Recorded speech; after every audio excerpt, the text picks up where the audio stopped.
कहा कि बाकी लड़कों को भी मैं यहाँ पर लेकर आऊंगी। जिन लड़कों को लाने वाली थी उनमें से एक लड़का जेना को बहुत पसंद था। घर पर आते वक्त जेना और मैट बात कर रहे थे। जेना उसे कहती है कि मैं भी उन लड़कियों की तरह बनना चाहती हूँ। मैट कहता है कि वो इतनी ज्यादा स्मार्ट भी नहीं है, तुम जैसी हो वैसी बहुत अच्छी हो। वो फिर अपनी फेवरेट कैंडी खाते हैं और फिर अपने अपने घर पर चले जाते हैं। मैट उसका नेबर ही था।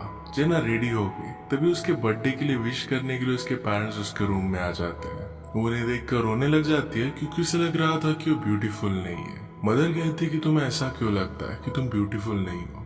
जेना ने उसे मैगजीन्स दिखाया। वो कहती है कि इन मैगजीन्स की लड़कियों की तरह मैं नहीं दिखती। वहाँ पर 30 एज की लड़कियां किस तरीके से होती है इसके बारे में आर्टिकल लिखा हुआ था कि 30 का एज कितना अच्छा होता है। मदर कहती है कि वो सब मॉडल्स है और नॉर्मल लोगों की तरह वो नहीं होती। कभी ना कभी तुम भी 30 बनोगी। तुम आज जिस एज में हो तुम्हें इसी को एंजॉय करना चाहिए।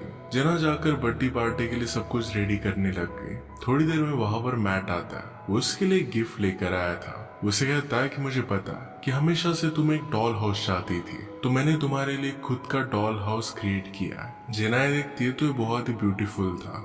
मैट फिर उसके साथ एक विशिंग डस्ट भी लाया था। वो कहता है कि डस्ट गिराकर तुम जो भी मांगो वो एक्चुअल में ट्रू हो जाता है। ये फिर उसने हाउस पर छिड़क दी। इसके बाद वो सब लड़कियां वहां पर आ रही थी तो जेना ये हाउस क्लोजेट में रख देती है। वो नहीं चाहती थी कि कोई उसका मजाक उड़ाए। अपने पेरेंट्स को भी वो ऊपर के रूम में जाने के लिए कहती है। सब लड़कियां वहां पर आती है और कुछ लड़कों को भी लेकर आती है। मैट ने अपने फेवरेट सॉन्ग्स लगाए थे और इस पर वो डांस कर रहा था, पर बाकी लड़कियों को पसंद नहीं आते। वो बंद कर देती है और दूसरा म्यूजिक चलाती है। मैट फिर जेना से बात करता है पर जेना ने उसकी इंसल्ट कर दी। मैट चाहता था कि वो उसके लिए सॉन्ग प्ले करे। वो फिर पियानो लेने के लिए अपने घर चला जाता है। सेलिब्रेशन के वक्त लूसी जेना से कहती है कि चलो हम एक गेम खेलते हैं। इस गेम के अकॉर्डिंग जेना क्लोजेट में जाएगी और 7 मिनट तक एक लड़के के साथ अंदर रहेगी। जेना को एक लड़का बहुत पसंद था और लूसी कहती कि वही तुम्हारे साथ आएगा। जेना फिर उस क्लोजेट में चली गई। उसे बंद करने के बाद जेना ने लूसी के लिए जो होमवर्क किया था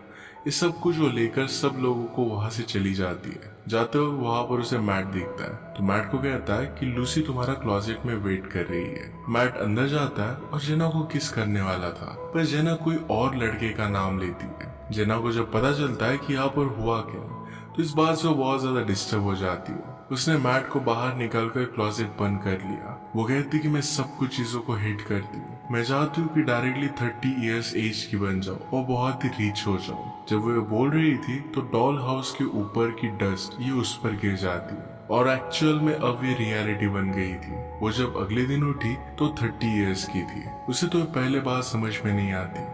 उसे लगता है कि किसी दूसरे हाउस में हो। अपने पेरेंट्स को बुलाती है पर घर में अपने पेरेंट्स के साथ अब वो रहती नहीं थी। उसने बाथरूम में जाकर फिर मिरर देखा और ये देखकर वो बहुत ही ज्यादा सरप्राइज्ड हो गई। तो समझ नहीं पाती कि यहाँ पर हो क्या रहा है। घर के अंदर अपने मेल्स को चेक करती है तो उसे पता चलता है कि उसका ही घर है। उसने जल्दी से अपने डैड को कॉल लगाया। इसके पेरेंट्स वैकेशन के लिए कैरेबियन गए थे। अचानक से फोन बजने लग जाता है और उसे पता नहीं था कि अब सेल फोन इन्वेंट हो गए थे और इसी वजह से आवाज कहाँ से आ रहा है ये वो समझ नहीं पाती। उसका बॉयफ्रेंड उसके पास आने की कोशिश करता है पर जेना उसे बहुत डर रही थी। जल्दी से अपना कोट लेकर इस घर से वो बाहर निकल आती है। जैसे वो बाहर आए तो बाहर उसे उसकी फ्रेंड लूसी मिलती है और वो दोनों साथ में मिलकर काम करते थे।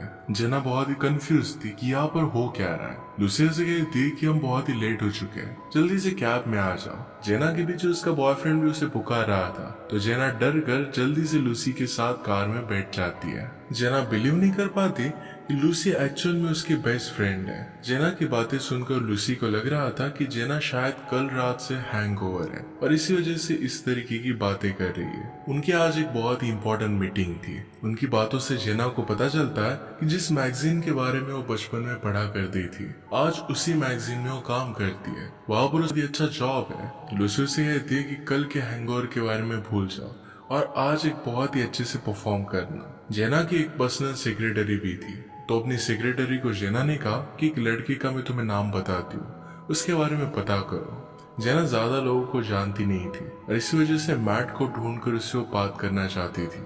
मीटिंग में हमें पता चलता है कि उनके मैगजीन की हालत बहुत ही खराब है। उनके कंपटीटर बहुत ही अग्रेसिव थे और इसी वजह से उनके मैगजीन में कोई भी इंटरेस्टेड नहीं था। बॉस इसे इंटरेस्टिंग बनाने के लिए आइडिया मांग रहे थे पर जेना के पास कोई भी आइडिया नहीं था। वहाँ से बाथरूम का नाम लेकर वो चली जाती है। वो अपने ऑफिस में गई। वो बिलीव नहीं कर पाती कि कितने बड़े बड़े लोगों को जानती है। जिस तरीके से उसने अपनी लाइफ को इमेजिन किया था उसी तरीके से अब उसकी लाइफ है। उसकी सेक्रेटरी ने उसे आकर कहा कि तुम्हारी मदर का कॉल आया था। जेना ने कहा कि तुमने मुझे बताया क्यों नहीं। सेक्रेटरी कहती कि आपने ही तो मुझे बताया था कि मदर का कॉल पिकअप नहीं करना है। जेना समझ नहीं पाती कि वो इस तरीके से बात क्यों करेगी। सेक्रेटरी ने मैट का एड्रेस निकाल लिया था।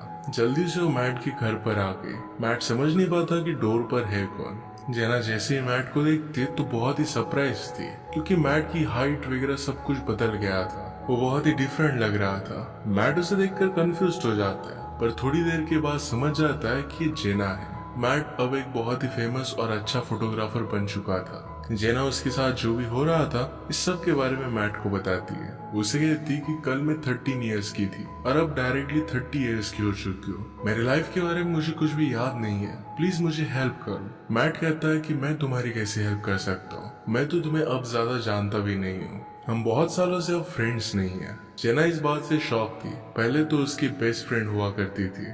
मैट फिर उसे पानी वगैरह पिलाता है और कहता है कि तुम कहाँ पर रहती हो, मैं तुम्हें ड्रॉप कर देता हूँ। जेना उससे कह रही थी कि हम दोनों मिलते क्यों नहीं है, मैं घर पर जाती होगी तब तो हम दोनों एक दूसरे के साथ मिलते ही होंगे। मैट कहता है कि तुम क्रिसमस पर भी अपने घर पर नहीं जाती, लास्ट टाइम 6 साल पहले मैंने तुम्हें देखा था। इसके बाद वो जेना के घर पर आ गए थे।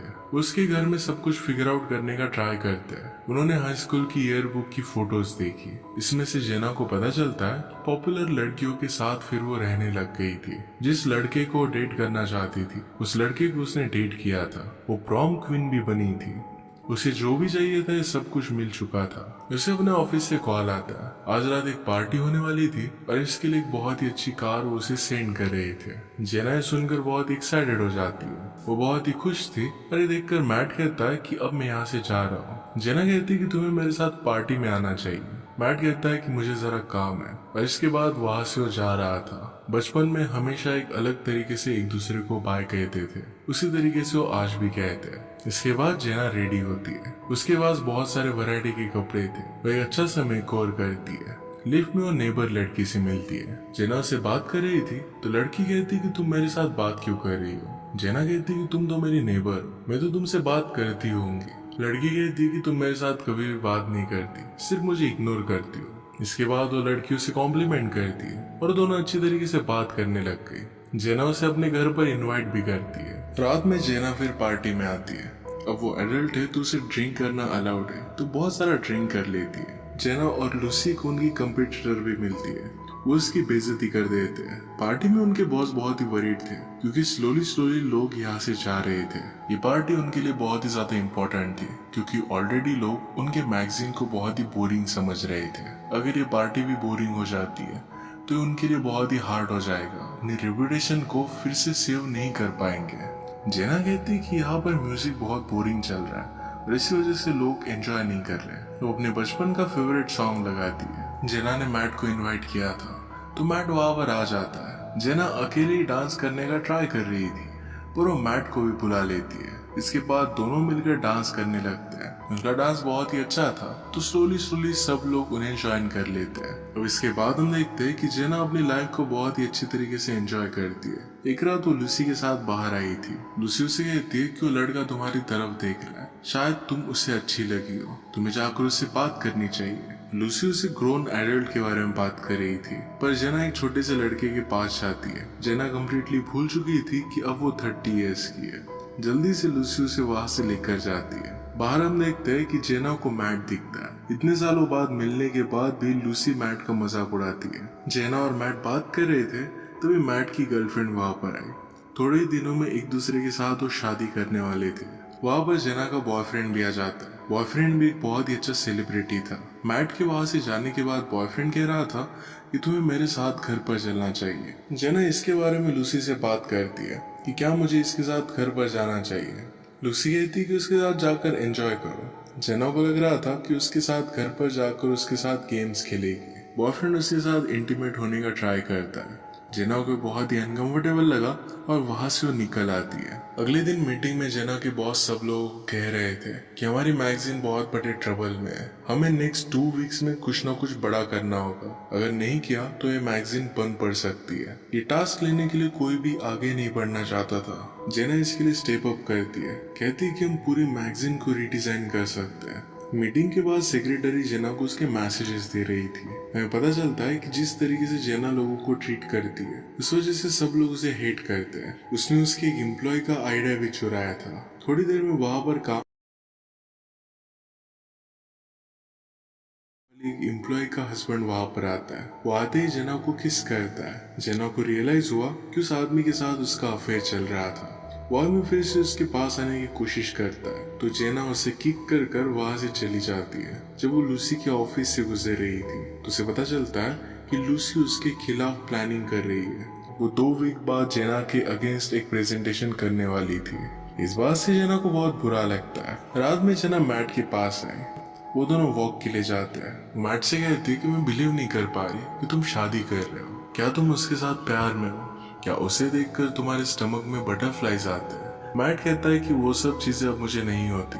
जेना उससे कहती है कि हम दोनों के बीच में ऐसा क्या हुआ कि हम एक दूसरे के फ्रेंड्स नहीं रहे। मैट कहता है कि तुम्हारे 13 बर्थडे पर तुमने मुझे वहां से निकाल दिया था। उसके बाद तुम पॉपुलर गर्ल्स के बीच में रहने लग गई थी। उसके बाद तुमने कभी मेरे साथ कांटेक्ट नहीं रखा। जेना इसके लिए बहुत ही सॉरी थी। उसे बहुत बुरा लगता है। इसके बाद वो डायरेक्टली अपने घर पर आती है। अपने क्लोजेट में जाकर वहां पर रोने लग गए। उसके पेरेंट्स वैकेशन से वापस आए थे। उन्हें देखकर उसे बहुत अच्छा लगता है और उन्हें गले लगा लेती है। रात में बिजलियां कड़कने लग गई थी तो अपनी मदर के पास आकर वो सो जाती है। उसने अपनी लाइफ में जो चॉइसेस की थी इसके लिए जेना को बहुत बुरा लग रहा था। वो वंडर करती कि शायद इसको सुधार पाए।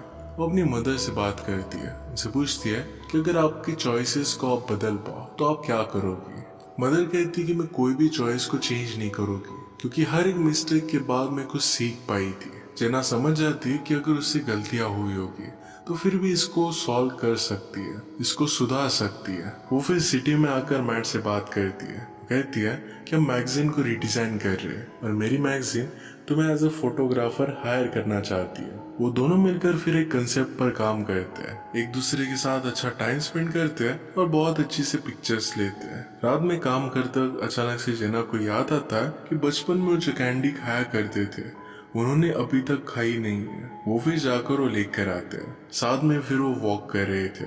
एक दूसरे के साथ बहुत ही अच्छा टाइम वो स्पेंड करते हैं। बचपन में जिस तरीके से गेम्स खेलते थे वही वो फिर से खेलते हैं। इन्हीं सब चीजों में एक दूसरे के करीब आ गए। मैट उसे किस कर लेता है। नेक्स्ट सीन में हम देखते हैं कि सब के बारे में जेना अपनी बिल्डिंग्स की फ्रेंड्स को बता रही थी। वो रियलाइज करती है कि सिचुएशन बहुत ही कॉम्प्लिकेटेड है। मैट की शादी होने वाली है। मैट के साथ वो आज रात डिनर पर जाने वाली थी पर मैट की फियांसे वहां पर आ गई। वो एक दिन पहले ही आ गई थी और मैट के साथ डिनर के लिए अब वो नहीं जा सकती।